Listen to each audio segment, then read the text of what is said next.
everyone, and welcome to Survive This Crit, where Kylie and I combine our love for horror movies and RPGs and take a deeper look into some of the most beloved horror films of all time. This week, Kylie and I are taking a critical look at one of Wes Craven's greatest hits, Scream. Woo! Kylie, you look excited, especially for this. Loving the shirt. Thank you. Thank you. I came to represent today. I am slowly getting shirts from almost every film that we've done. And this one I've had for years. So I didn't have to go out and get anything today. I was ready to go. Now I feel like I need to start getting props from our movies. Maybe I'll be the mask guy. I'll get masks from all the movies. That seems on brand for you, especially after what you told us for the getting to know us episode at the end of our Halloween special, how you've always been a mask guy. Yeah. You I'll would start be with the the Scream serial mask. killer in a horror movie. You would be. You just like a Oh, mask thank you, too Kylie. much. You know, my humor is pretty killer, isn't it? But all right. So on that note, let's get started. Do you want to start us off with a summary of this film? Sure.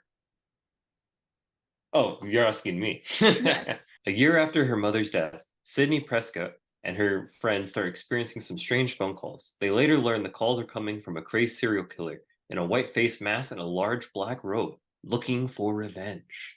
His phone calls usually consist of many questions, the one main one being, "What's your favorite scary movie?" Along with such scary movie trivia ending with bloody pieces of innocent lives scattered around the small town of Woodsboro. Thank you, Josh Oren in IMDb. Woo! That was a really good summary. So, to introduce this film, the budget for this film was 15 million and it grossed 173 million. So the opening weekend box office was pretty mediocre. It was 6 million opening weekend. And domestically it made 103 million and it looks like it made 73 million globally. So it was directed by Wes Craven, which you can learn more about him on our Nightmare on Elm Street episode, Rotating Rooms. It was written by Kevin Williamson and advised and written by Wes Craven as well. Kevin is credited for doing a lot of the character development and writing for most of the Scream films. This film was released December 20th, 1996, and it was ranked as the highest grossing horror slasher film until Halloween 2018. Scream won Best Film in the 1997 MTV Movie Awards. And I'll link the announcement for the win below because it's given by Samuel L. Jackson and the speech is given by Wes Craven. So it's a really cool, like, 90s little capsule saved there. This film also won a ton of Fangoria Awards and Saturn Awards when it came out. Basically, it won categories for Best Film, Best Direction, Best Writer on occasion, Best Actress, or Best Supporting Actress, which meant it was Ned or Drew, and Best Actor, being Skeet Ulrich. They had a big producing team on this, including Kathy Conrad, who worked on pretty much all of the Scream films, including the new ones, and the MTV Scream series. The production company that made this film was Woods Entertainment, and it was distributed by Dimension Films. So, Nick, it's time for your favorite category, the tomato meter. How do you think audiences and critics took to this film? Let's see, Kylie.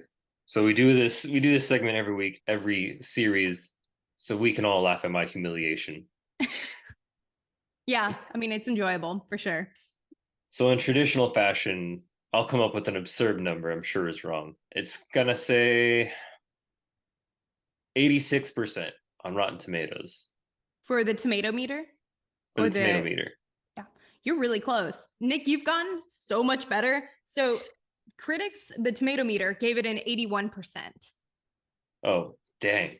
So you were really Okay. close though. You're within like a 5% range. What about the audience score? I'm gonna say for audience 92%.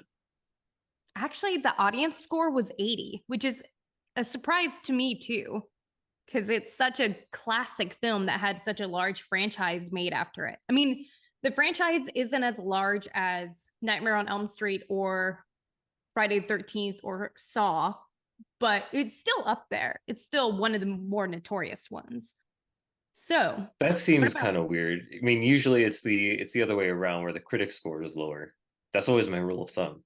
So that's odd. yeah, I think maybe because it is a very meta film that pokes a lot of fun at itself, maybe audiences had a harder time with that because it is a very smartly written film. And I'll talk more about that in my thoughts and opinions, but it's very intelligently written For the elites only, you for know. the elite minds. So for Letterboxd, for the modern cinephiles who are just so intellectual about their films that they have to post it on Letterboxd, which is actually something in Scream 5 and 6 that they very directly poke fun at very often, which is absolutely hilarious. So, what do you think the Letterboxd score was for this film? I'm gonna say 3.8. Dang, you're getting really good at this. It was a 4.0. So you were So close. close. So a couple of the reviews that I found that were worth noting. Drew Clark said, Stu and Billy's letterboxed accounts are probably wild. 100% could see that. 24 Frames of Nick said, gosh dang, this was insanely ahead of its time in almost every single way, which I would agree with that too. So those are a couple of the reviews that I found. But Nick, I want to get your opinion. What are your thoughts and opinions of this film? Scream is actually in my opinion, one of the better horror films. I think one of the documentaries that I watched off of Mm-hmm. YouTube, Scream Inside the Story, which basically talks about it being a great balance between satire, horror satire, and actual horror itself.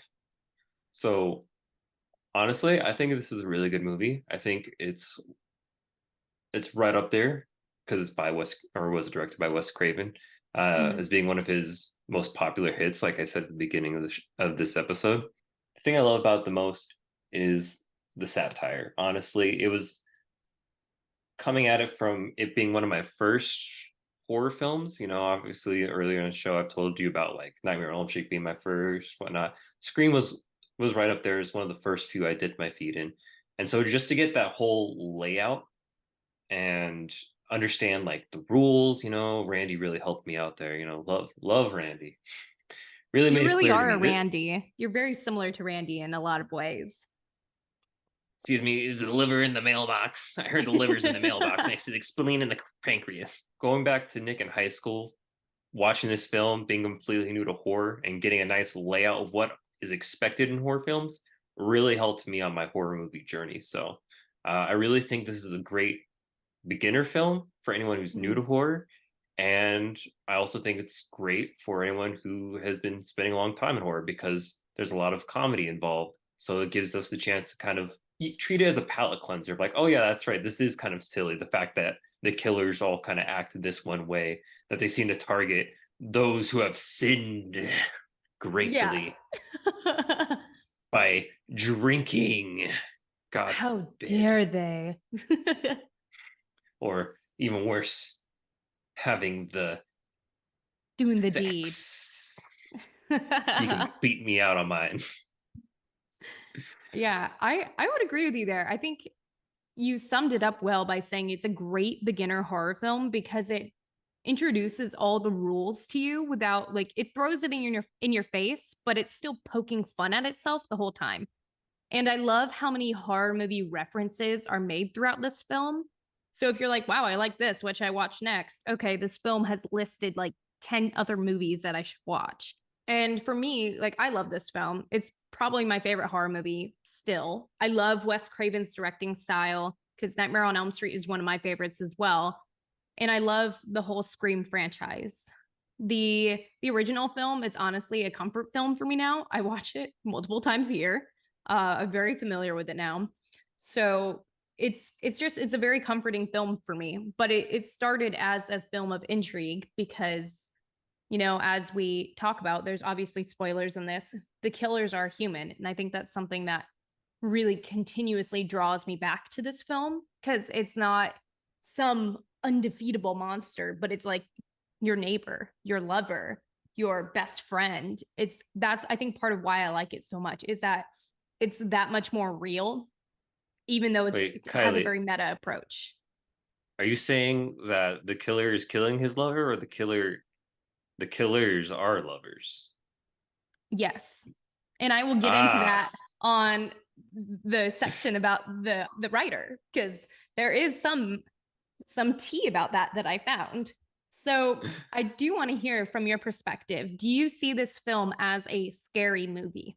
yes, and not just because the direct parody of it is literally called Scary Movie, or the fact that this movie was originally titled Scary Movie. I was going to say that. I'm glad you caught that. Beat you to it, loser. But also because it has all the basic horror elements of it. It's got your jump scares, it's got your, going out and killing people, actually having a movie with consequences. I think the best thing I love about it is that it's also kind of a love letter to other horror films. Yeah. The fact that it's a movie directed by Wes Craven, and yet he seems to show more love to the movie Halloween, which is also great. Something I had never noticed the previous time I watched this about back in high school.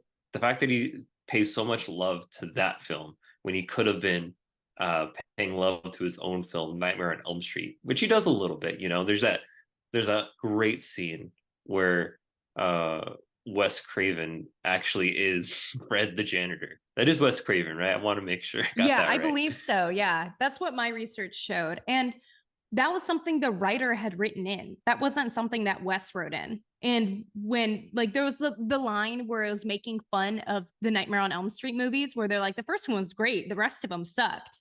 And in an interview, Wes Craven was like, I really wanted to cut that line, actually. But it's like, it was cool that he could be humble enough to poke fun at himself and be comfortable in that. And within that universe, when they mentioned West Carpenter, that's like a pseudonym for Wes Craven. They're trying to quote, like trying to mention Wes Craven without mentioning Wes Craven and becoming too meta within the film. So that was their way of being like talking about like, oh, are you just in a Wes Carpenter film? Which I almost think it's combining John Carpenter and Wes Craven. That's kind of my theory. It's like mushing those names together. So Yeah, I there's a lot of name references going on in the film. You know, yeah, got Billy Loomis, Wes Carpenter. I'm sure there was another one. I feel like Gale Weathers is probably one. probably. There was a lot of really cool name references and a lot of film references throughout that were just really fun to watch. That was the whole point. The design of the film was to be a reference and homage to a bunch of other horror films. It was Yeah. poking fun at everything else. It's really a love letter to horror, like you said. It's a Mhm. beautifully written love letter to horror. And my perspective, definitely scary. I found a Wes Craven quote to go with this. He said, people go to scary movies because they already have certain fears. And because a movie brings them in a certain way that is fun, especially because you know the hero or heroine will survive and triumph. So it's definitely scary. There are some good gore, some great gore, especially Drew Barrymore's scene is like top tier gore. But as a personal side note, so I was watching this movie on the plane with my sister Corey, who is terrified of horror. She thought we were watching a scary movie. And I didn't tell her. So I just let her have a headphone in and watch with me. And she was so horrified within the first like 10 minutes. She was like, nope, I'm done with this. This is not scary movie. Where's the jokes? Where's the laughing? So she could not The jokes are there, handle. Corey. Just you got to be Yeah. smarter. Be one of Petition the for upper Corey to class watch elites. a horror movie with us. We'll film it live if we can get her to watch one with us. Oh my goodness. Then we can't hear the movie. We'll just hear her scream the whole time. That's true. That's very true. So I would definitely Yeah. agree. Like this movie is scary, but there's so much heart behind it that it's really enjoyable to watch. Yeah. Actually, I just realized that I have to change my answer. It's not a scary movie. It's a Christmas movie, Kylie, based on the time when it was released. Oh, that's true. That's well in the December box 22nd, office. 1996. This was Well, clearly December. intended to be a Christmas movie. Come on. Well, people thought it was going to do really bad because of it. It had only 5 days left in the year, but then it was in all the 1997 award shows. So it was pretty brilliant. It had to have done amazingly considering it didn't get released around Halloween and stuff like that. So, This will Nick, I be think what I tell my kids like later on about Christmas time. I'll tell them, look, you either you're on Santa's nice list and you get a bunch of presents, or you're naughty and Ghostface will come for you. That's what this movie's about. that's that's exactly what this movie is about. It is officially a Christmas movie. It's up there with Gremlins, Die Hard, Nightmare Before Christmas, especially All the ones Gremlins. that clearly have Christmas in it Yeah. and are about Christmas. That's why Scream just has the more subtle theme of Christmas. So I think you have some monster movie trivia for us. That's right, Kylie. I feel like you've been hiding there a bit in the corner, just trying to avoid the trivia that's to come. Yeah, I know. You won last time, which was a very pleasant surprise. So I'm actually a little nervous because I did a lot of research on this, but I'm sweating a little bit in the hot seat here. So, All are you right. ready? Well, just to add a little insult to injury, in traditional Nick fashion, I've pirated quite a few of the quiz questions. Oh, Nick. So these questions, most of them, some of them are from my mind. Most of them come from the mind of BuzzFeed. So if you do fail, Kylie, I want you to know you're not smarter than BuzzFeed. Oh no. Okay. Oh So are gosh. you All ready? right. I'm ready. Picked out some good ones for you. First question. Mhm. What was Casey doing in the kitchen while on the phone? She was making popcorn so she can watch a scary Hmm, movie. interesting. So, bonus points if you can name the brand of popcorn. Oh gosh. I don't know. I have no idea the brand of popcorn. That's fair. I don't think they actually show the brand. And Yeah. really, in my mind, there's only one brand of that style of popcorn, which is over the stove like that. And that's Jiffy Pop. Oh, okay. Yeah. See, I would not have gotten that even close. So, but I survived. So I didn't get wrong you because of that. survived. No, that was the warm up question. Oh, what? No, Okay, Ghostface. it's time for the second question. Finish the quote. Okay. You should never say blank, blank. Don't you watch scary movies? It's a death wish. I'll be right back. Because you said blank, blank. I don't know how many words that is. Two or four? Oh, that was to imply two. Oh, that's implied that Blank, it's only two. blank. One blank for each word. I'll Oh, give you one crap. more shot at that since there was that confusion. You know what? Honestly, I did this. I think I did part of this BuzzFeed quiz and I didn't do very well because the blanks threw me off. Exactly why I picked them. Crap. It's going to be really obvious to me too as soon as you tell me what it is. I don't know. Crap. Okay, go ahead. You should never say who's there. Don't you watch Ah, scary movies? It's a death wish. I get stabbed. Stab me.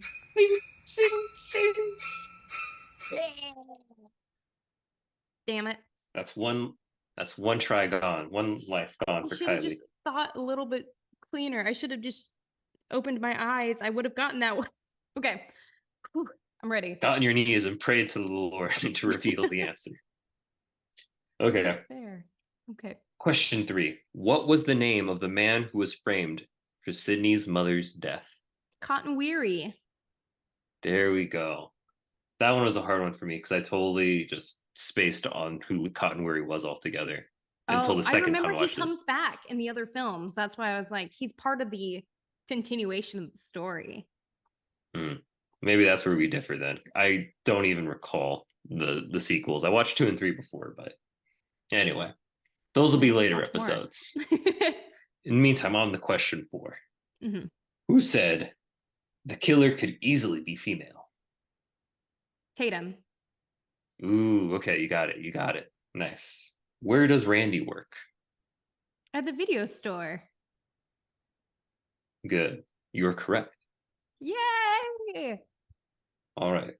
This one's for fun, but it's still Okay. question number 6. What are the 3 rules for surviving a horror movie? You can't drink, you can't have sex, and you can't go anywhere alone. I'm going gonna ding you on that one because it's not quite right. What? Okay, maybe I didn't phrase it quite right, but those are generally the three rules. You can't say I'll be right back. Yes, but you didn't say that. You said you can never go anywhere alone, which is a different thing.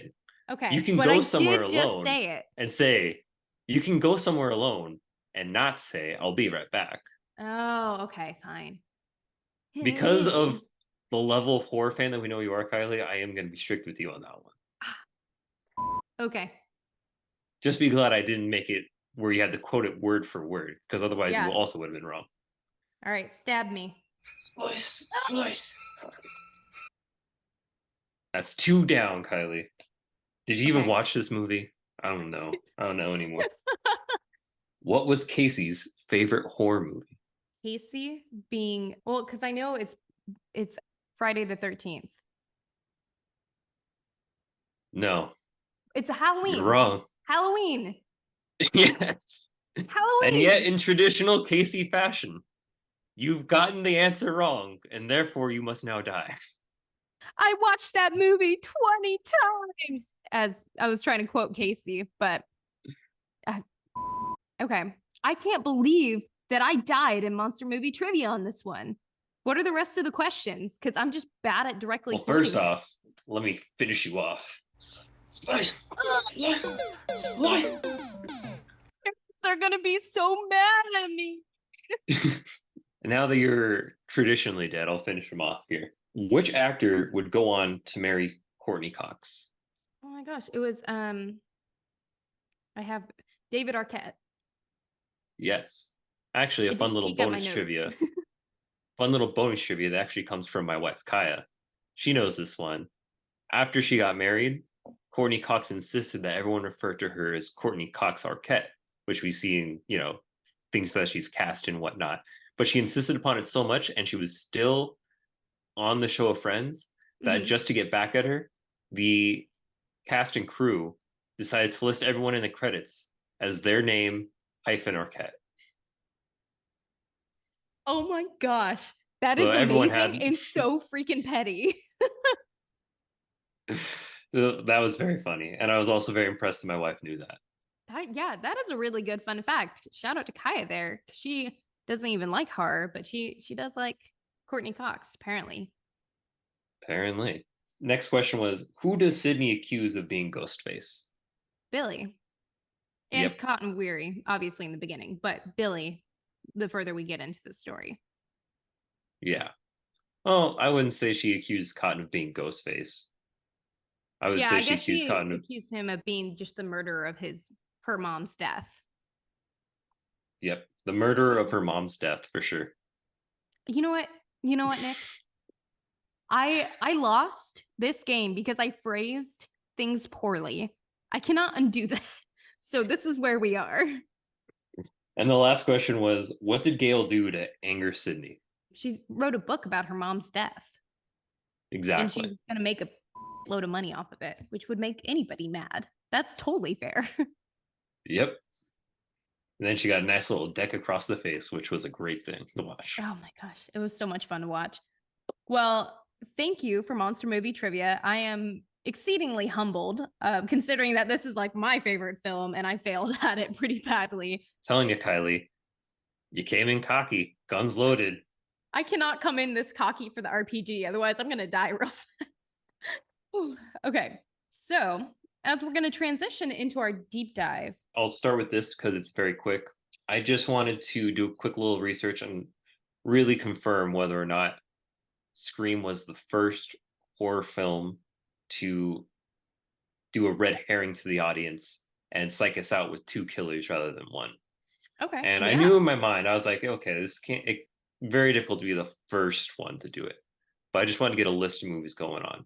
And what I found is I was right, or my theory was correct. There were films that came before. There were a couple of them listed on Reddit, which is funny Okay. that that's where I got my source from.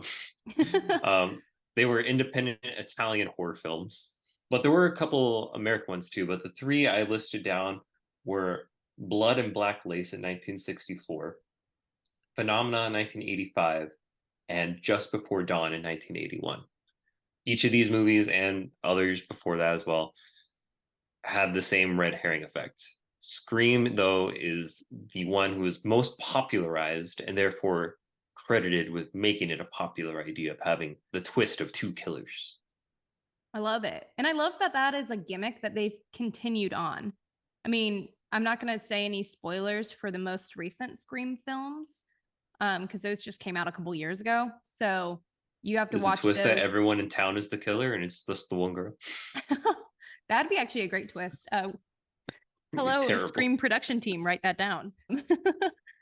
But they are now with a couple new, like it's a whole new generation of Scream now with all the new films coming out. It is cool that similar to Saw and Halloween, it's now growing generationally and still having some of the original cast back. But that's fascinating. I didn't realize that probably in American cinema, this was like the first time that we had two main killers as the twist.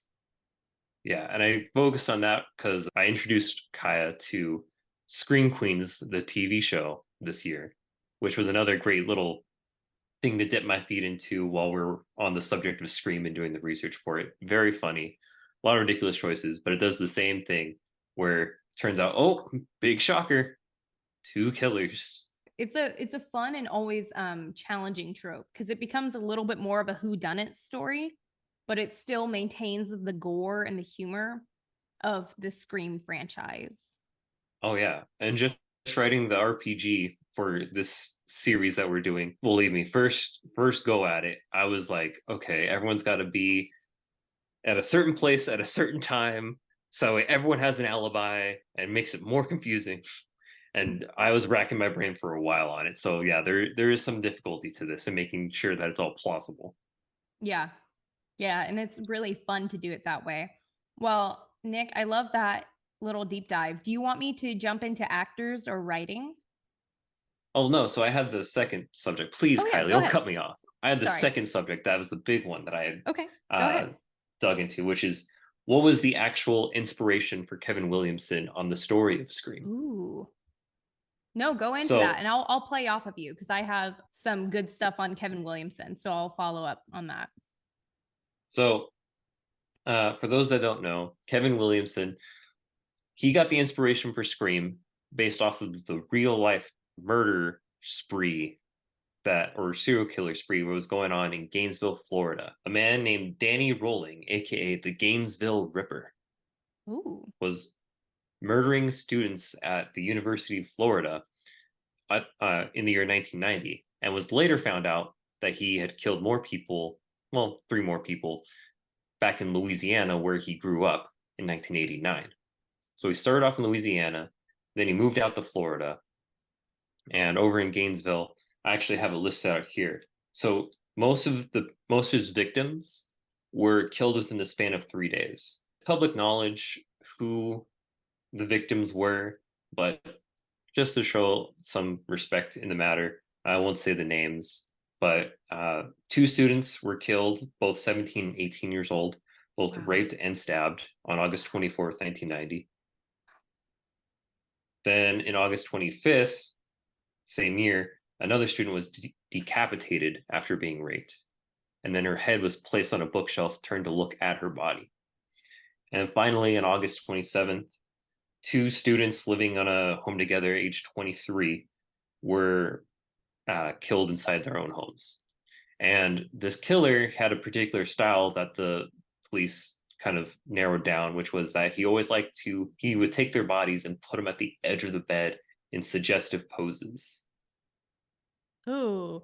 Ew. What happened Yeah. to him as a result? Like, did he go on trial or what happened? So he was later identified and found after a person he actually grew up with in Louisiana. Her Oh. name was Sydney Jurasich, Mhm. who grew up with Danny in Louisiana. She happened to be traveling through the panhandle of Florida and heard what was happening. And she had an inkling, it seems like. It didn't go into too many details about how she connected the dots, but the main one I found was she heard about the stabbings, and then she remembered this guy, Danny, who she grew up with in church, who, when she talked to him, would say, he's quoted to have said, he liked to stick knives in people. So she's a So real life Sydney Prescott. She figured out who done it. exactly. And so she reported that to the cops. And once they had that identity, they started looking for him and turned out very easy to find him because he was already in jail 40 miles from Gainesville for robbing a supermarket. Whew. That is So, a pretty humbling way to go as a mass murderer, is that you get caught for robbery. yeah. Just saying. And then they found out he was the murderer.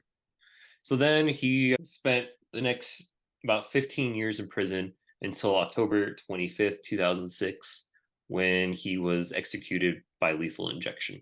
Well justified ending for him. So Yep, I have a couple more things to add on to Kevin's origin story if you'd like me to. I wouldn't, but go ahead. Oh, Just kidding. okay. So Kevin Williamson confirmed that Stu and Billy were queer coded, and that they are actually based on infamous mass murderers Nathan Freudenthal, Leopold Jr., and Richard Albert Leob, who were reportedly admitted as they were gay and in a relationship and mass murderers. So that was some of the inspiration behind Stu and Billy. They were written to be pretty confused guys. Like that's what Nev Campbell said in an interview. And it appears that Stu is much more interested in Billy than Billy is interested in Stu. And I think that comes across the page pretty clearly because there needed to be a clear motivation for Stu. So for this film as well, so Kevin Williamson describes himself as being desperate when he was writing this film. He had bills due, a car payment due. So when he had the idea to write what originally was called Scary Movie, he went to the desert for 3 days and pounded out the whole script and gave it to his agent. And by the end of the day, 4 to 5 people were already bidding on the script. And by the end of the weekend, Miramax is who bought it to make it. And the first 30 pages of this is what made everyone want to buy it because everyone, like, you don't expect the main character to die within the first 10 minutes of the film. So Miramax and other producing teams who were reading and trying to buy this film, they're like, holy crap, this is like the most compelling script that we've ever read. And initially, people thought that killing off someone as famous as Drew Barrymore was going to be seen as unforgivable, but audiences ended up loving it. So, Hmm.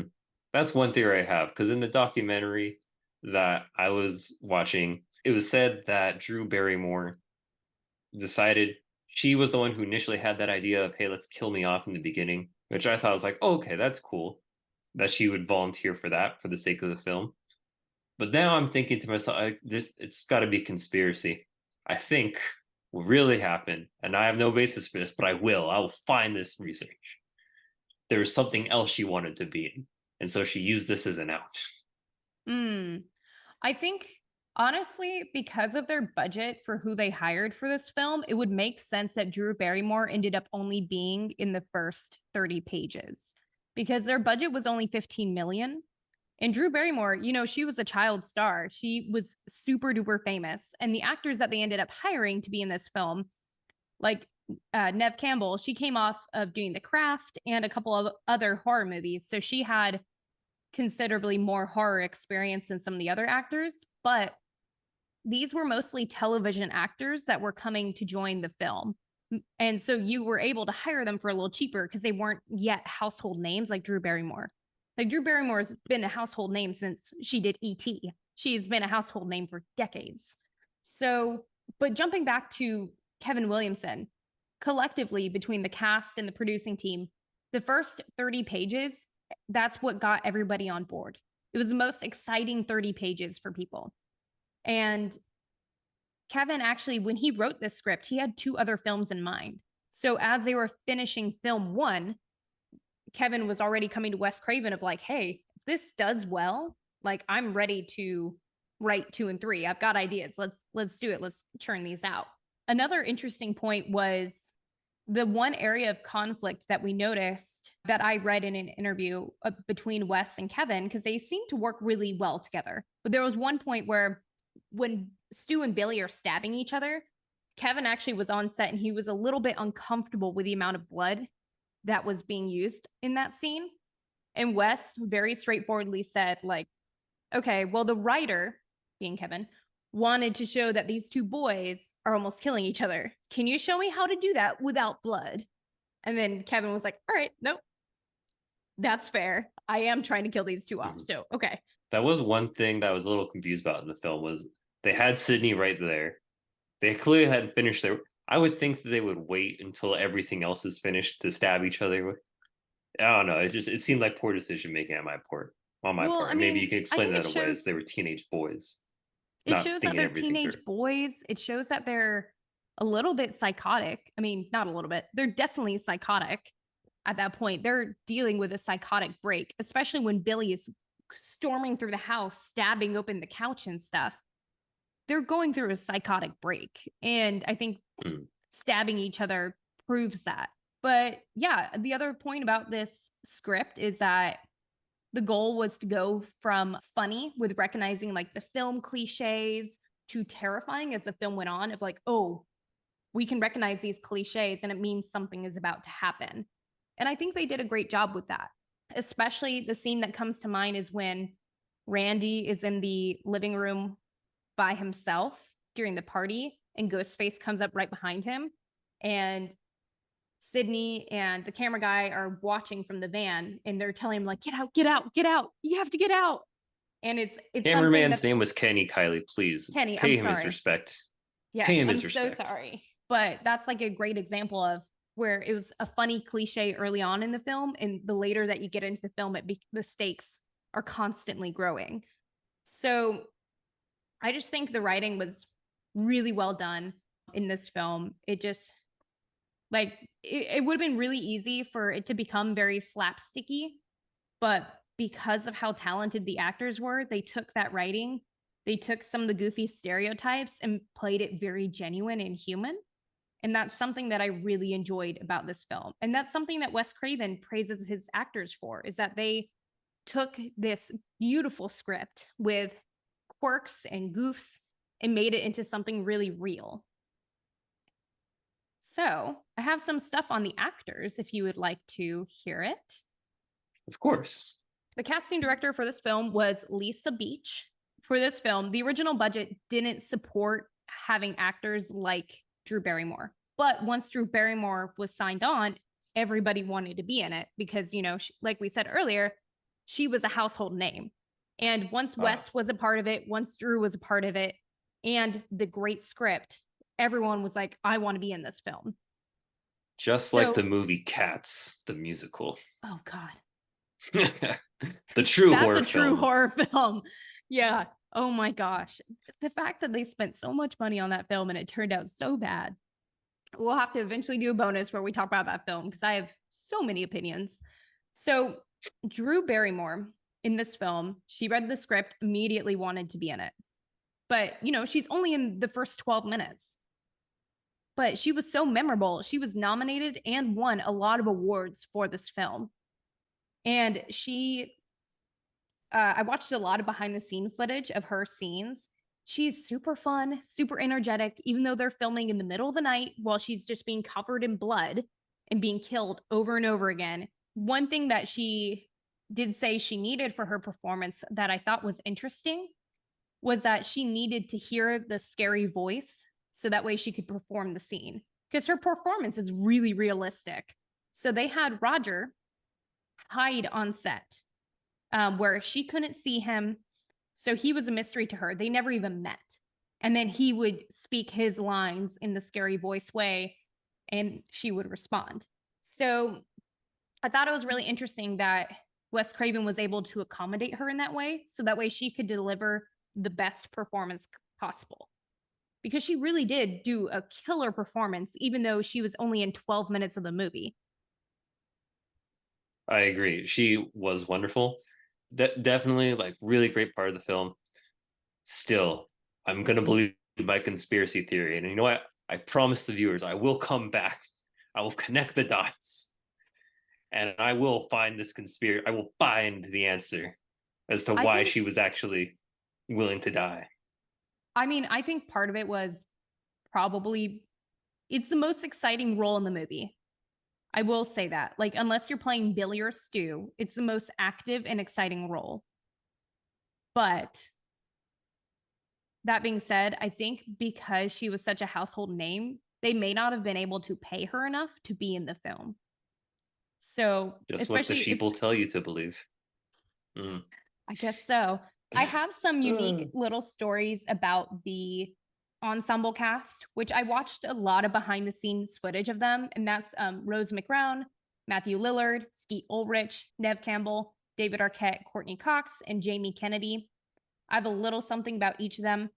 They all seemed really cozy and comfortable with each other on set because I watched a lot of behind the scenes footage, and I'll link most of it below for audiences who enjoy watching behind the scenes footage. They were all really comfortable together. Wes Craven was laughing and joking with them. They just seemed like a great ensemble cast that was able to bring out the best in each other in their performances. So Rose, who played Tatum, she's actually known as the scream queen who couldn't scream. So she had such a strong dislike for screaming that when she got cast, she had to tell Wes Craven that she can't scream. Her voice goes mute. She can yell, but like she could not scream. So in her death, she did her whole death scene herself, you know, being lifted up in the garage and stuff like that. But with her death scene, it was still memorable, even though she wasn't screaming. But she did ad lib the line, "No, mom," right before her neck snapped. And I think that added some humanity to her character because, you know, she had some really fun lines of like, "I want to be in the sequel." And, you know, the killer could be a girl. Like she had a lot of really funny lines, but her death was still really memorable. She's now an activist, and she said that she would love to come back to the Scream franchise, maybe as Tatum's institutionalized twin who would wreak havoc on the city of Woodsboro, which I thought that ah, could be a yes, that would make a really lot of interesting sense. play. I mean, it would be decades later, but I think she's a good enough actress that she could pull that off, and that could be really fun to watch. Yeah, so I thought that was a really fun fact that she wants to come back, but as this different character. So Matthew Lillard, the few things that I had on him in interviews, he's really intellectual. He seems very grounded, but he's really just so funny. Like I watched an interview of him from last year and an interview from him when this first came out, and he seems so grounded. But he's a really genuinely funny guy, and he played a lot of his character as very funny, which made the perfect foil for Skeet Ulrich. But a couple of Let me Matthew ask you this, Kylie. Let me Mhm. ask you this. Did you see him in the live action Scooby Doo movies? I love him in the live action Scooby Doo I'm movies. gonna say, if you've seen him in those roles, you would understand just how intellectual a man he truly is. It's Better true. than anyone else. He would do anything True for a star, Scooby snack. he would. And you never So, challenge him. do you know what his two famous ad libs are, though, from this film? Let me hear them. What are they? The first one is, "My mom and dad are going to be so mad at me." That one is so stupid. And, "Houston, we have a problem here." Houston, we got a problem here. Exactly. Yeah. It's so I love that he had two brilliant ad libs come in, and he has a new movie out, Five Nights at Freddy's. I still need to watch it because I love his acting style. He's just so stinking talented. So I will be watching that before we record our Yeah, next series. I'll come back with a report. my nephew was telling me all about that. He was telling me I gotta see it. So you know what? All right, All gotta right, we're see it gonna be now. watching that. Skeet Ulrich. So he played Billy, and he defines this movie as uncovering the dark side of yourself and then chasing it away. So Lisa Beach, the casting director, was really impressed by his acting skills. And when he read this script, he first saw it as a script that really stuck to the characters and not just the blood and guts. And he didn't realize the script was a horror comedy until he was on set for the first day. Because his research was he analyzed horror killers, he analyzed the psychology of a serial killer, like famous serial killers to play this role. So he did a lot of research on how to play such a horrifying character. And then he was super confused on set when everyone's like giggling in between scenes and stuff. But I think he did a great job. I think him and Stu are the perfect foils for each other because I don't think it would have been quite as funny of a movie if there wasn't the one character taking everything seriously. Because I think you need that in a good comedy. You need someone who takes the story seriously. And Nev Exactly. Campbell and Skeet Ulrich do that really, really well. Exactly. And he does make a great Johnny Depp to this film. You know. Great Johnny Depp, the serious character in the world of silliness. Is that what you mean? No, I mean the pretty boy who gets hired precisely because he's also a pretty boy.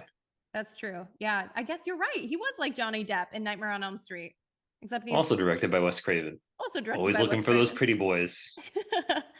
Another fun fact about Skeet Ulrich, though, was that he and Matthew Lillard both played Ghostface when Randy is watching Halloween by himself in the living room. They both did a take where they're Ghostface walking up behind him. So we don't know which cut actually made it into the final film, but they both had their chance to be Ghostface. For the most part, Ghostface was played by stuntmen, and I have a list of a couple of the stuntmen who played specific roles. But originally in the script, Wes, Kevin, and Skeet and Matthew talked about when was Billy killing somebody, when was Stu killing somebody. But at this point, the film was so long ago, they actually don't remember. Because that was said in a recent interview a year ago. They're like, honestly, we don't remember who killed who when. Because it was so long ago and we never wrote it down. But they had that motivation during the filming. They did it on purpose, so now they can just say the killer could be anybody. That's true. Well, and a fun accidental moment was when Skeet hit Matthew with the phone in the final scene. That was unscripted. And that was because, Matthew was making those jokes of like, my parents are gonna be so mad at me.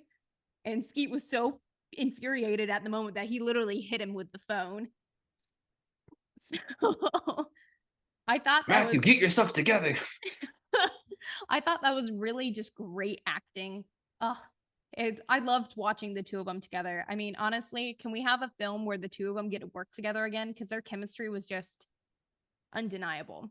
I never seen Five Nights at Freddy's yet, so but maybe hopefully Matthew Lillard's character didn't die, and so if there's a sequel, Mm, maybe they'll get that lucky.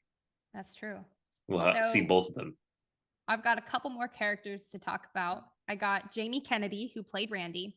He was fairly green for film and TV. He'd done some professional theater work, but the casting director just described him as being like the perfect character for Randy because he's nerdy and like a little quirky. Nev Campbell, she was in The Craft the year before, like I mentioned earlier, and part of five.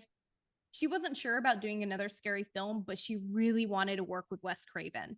And Wes described this role for her as similar to being a Marine in boot camp. So she was doing a ton of physical activity, a ton of high emotions. If you notice, she's running around the whole film. She's running up the stairs, down the stairs, out the window, jumping off of things. Like she has a very physical role to do this film. So Well, you kudos to had to if you're her. gonna survive season 118. Exactly. Maybe we should get shirts like that. Shirts that say "We survived scene 118." We should. Christmas is That'd coming be up, Kylie. Wink. That's true. Wink, wink. So David Arquette, who played Dewey, he was a really big Wes Craven fan. And initially, he was actually called in to play Billy. And he told the casting director in the room and the producers, like, hey, like, I'm not the type to play Billy, but I'd like to play Dewey. And people initially were like, okay, because Dewey was originally written as a really hunky guy. But I think David Arquette's portrayal of Dewey is just so pure and authentic that it works really well. I can't imagine Dewey being some big hulking guy. Oh yeah, he's got the looks of a 12-year-old. Of course. Exactly. And Wes Craven took one look at him and said, "Let me tell you what your role's really going to be. You be perfect for the role of Courtney Cox's husband."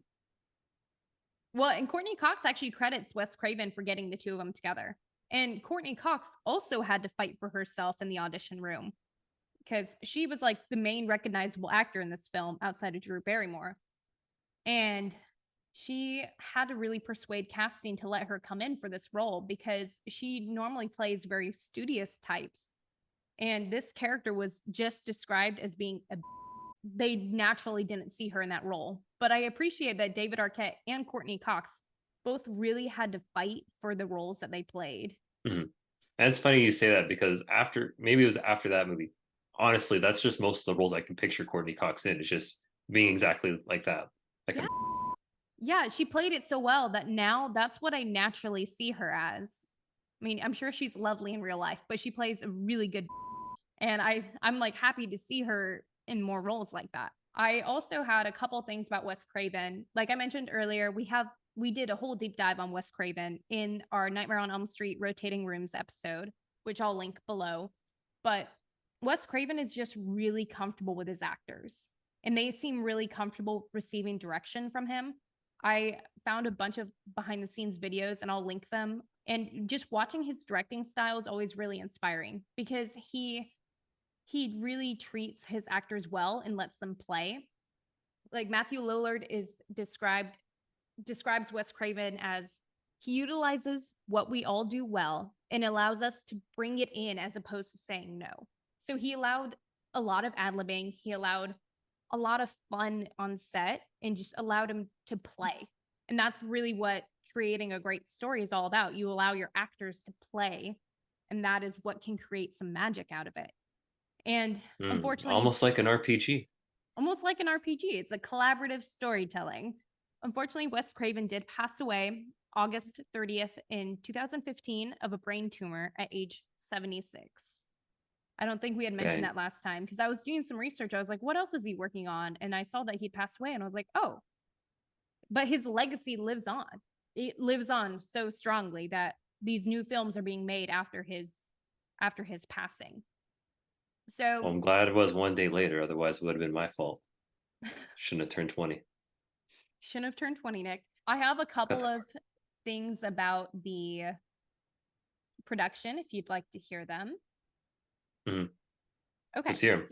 So for production, Peter Deming, the director of photography, he said that Wes was always looking to not repeat himself because he's worked so much in the genre of horror. So you notice that the filming style here is definitely different than Nightmare on Elm Street, not just because we're not in a dreamscape versus reality anymore, but they really did try to film things differently so that way it can feel more realistic to the audience.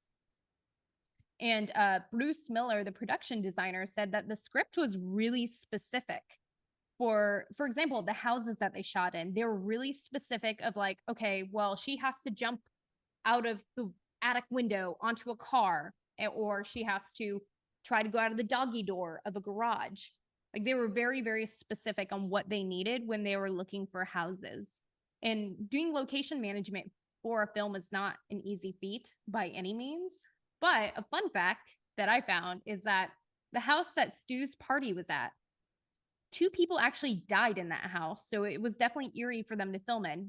The former owners of the house died while they were building it. So that final like Stu's party, that beautiful, beautiful house, that is where a couple people died. And Matthew Lillard, in all of his interview segments I found about this film, that's pretty much what he talked about for most of it. Well, not just that, Kylie, but now, in case you don't know, audience, you can book it for your weddings. We will link that in the show notes because that is really, really cool. Yeah, actually, Where I is did a it lot of located? research. It's located in California. Actually, let me pull up my notes. I actually did a lot of research on the house myself for RPG.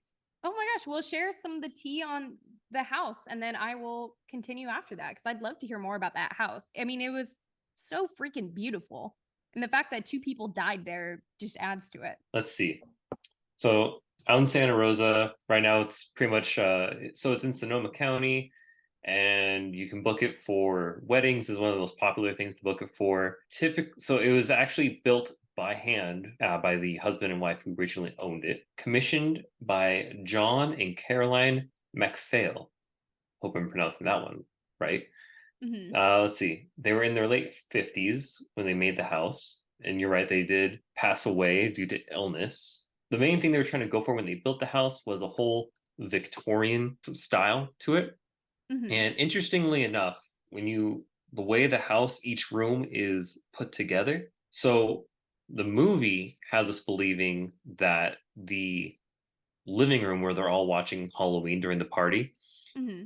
that's actually the dining room in real life. So they actually Oh, flip the cool. dining room and the living room. I'm sure just for structure on how the story goes to make it fit better. But the house itself, when you really look at the inside, is like super beautiful. You have all these, large rooms. So it's funny when Sydney's trying to escape through the attic out Hmm. and then, eventually jumps out onto the boat.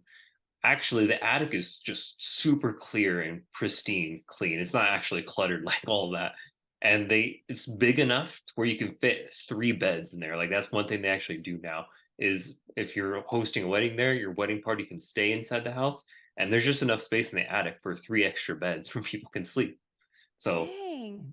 All right, very horror nice fans, there. you guys need to get married there and invite us to go. We'll be the best wedding guest ever. Exactly. I didn't realize that it's similar to the Silence of the Lambs house, where it's literally used as a venue now for events. So, getting back to the production of this film, I had a couple more quick notes. So, it took 8 or 9 screenings and edits to finally get their R rating because initially they just kept getting NC-17 ratings, especially the scene of Casey and Steve, and then Billy and Stu stabbing each other because those were just way too gory for audiences to handle. I think it's important that we give a shout out to the special effects team, Bob Kurtzman and Howard Berger, and the rest of the special effects team. They used a lot of traditional horror filmmaking tropes, like they did collapsible knives, blood tubing rigs. They're quoted for saying, "We went through a lot of blood on that shoot." And that shows. The biggest, I think, thing that they did for special effects was when Drew's corpse is in the air, at one point it's a live cast figure. So it's not real. It's not actually her. It's a figurine. But in some of the shots, it's actually her.